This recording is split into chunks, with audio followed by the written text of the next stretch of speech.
Well, I'm going to be honest with you. There have been so many days this spring where I haven't even bothered using hairspray because as soon as I step out the door, the wind will have my hair blowing in every different direction. You know what I'm talking about.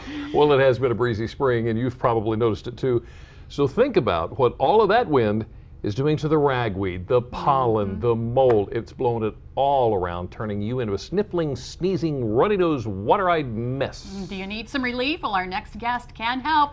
Dr. Kurt Watkins is a board-certified allergy immunology specialist on staff at Peninsula Regional Medical Center and Peninsula Allergy and Asthma Associates. Welcome to the show. Thank you very much. So the thing is, we haven't even reached peak allergy season yet, have we? We're about midway through tree pollen season and just getting started on the grass season. So if grasses are your problem, there's more to come. Oh boy. So now essentially, as far as the trees are concerned, when you see the leaves, then the tree pollen is starting to... When the trees start to get that little bit of red very early in the spring, there's some pollen getting going. And depending on the species, it continues into May. So do you think it's going to be a bad season? I'm not going to predict. I'll dodge that question. It's so weather dependent that I can tell you what the pollen counts were, but I'm not going to venture as to what they will be. Why does the wind impact our allergies so much?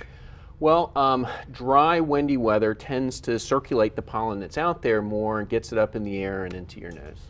That makes sense because it's in the air, it's out and about, Yeah. you breathe it in. It just keeps floating. The other factor is the humidity and most importantly the precipitation. So rainy weather does a very good job of cleaning the air. Light drizzle will clean the air very effectively. So that's a reason to want that light drizzle, right? If you have allergies? That's right. Okay, so we had a really harsh winter, as we all know. How does that impact the allergy season? Well, trees that don't tolerate cold actually will have poor pollen counts, but if there's a lot of moisture around and some fertilizer, then the plants grow more effectively, so more pollen. Now, I've never really had allergies before, and I think sometimes I may be developing them. Is there some way that I can tell the difference between allergies and a sinus problem?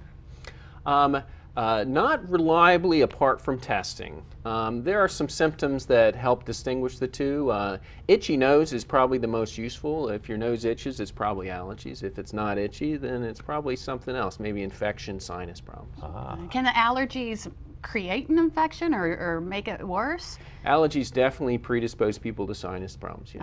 Okay. So what about relief? I know there's lots of over-the-counter remedies, even saline. What do you suggest? Well, the good news is there's lots of effective options for people with allergies, and just simply rinsing your nose out with a little bit of saline can help. I want to caution not to use well water if you're going to rinse your nose out. Use distilled water or sterile water or even city water with a little bit of chlorine in it. Why?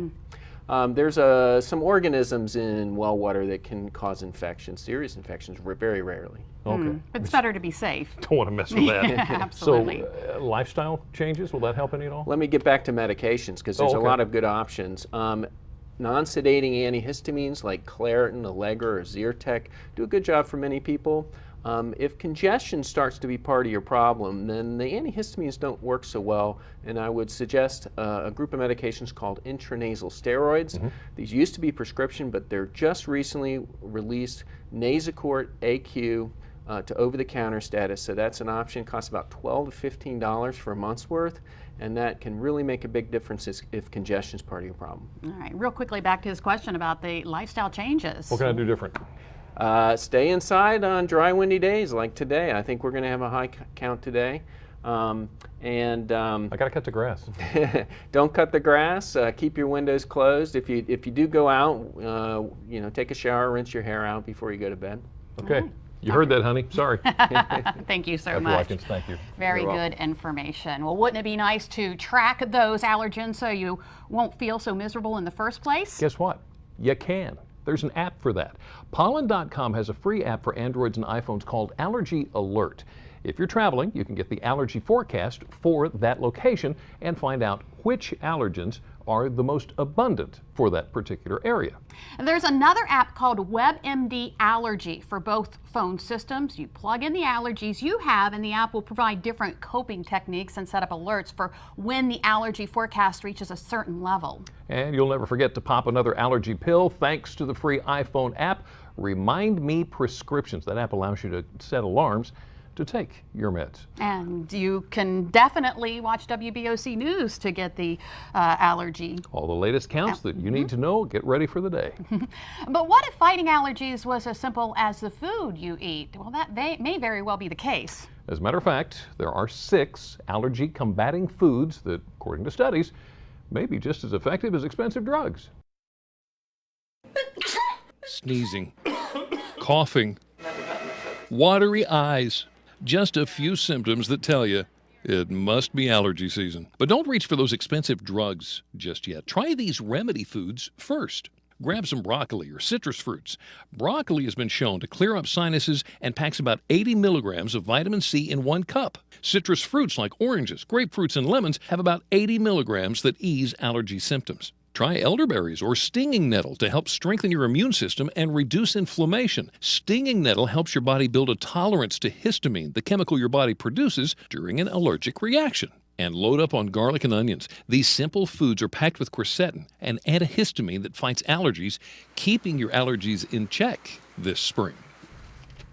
And here's what you can do. You can try adding some of those foods to your favorite dishes, or you can combine them with chicken broth and make an anti-allergy soup. Oh, have to put that on my grocery list. Yeah, well, something else that's on many people's grocery list, beef. But have you noticed what you're paying for it? A lot more than what you used to. Find out what's fueling the rising price of beef and when we may finally see some relief. And we are also in the Delmarva Life Kitchen to get a little lesson in Beef Shopping 101. Buying beef does not have to break your bank. You just got to know what you're doing.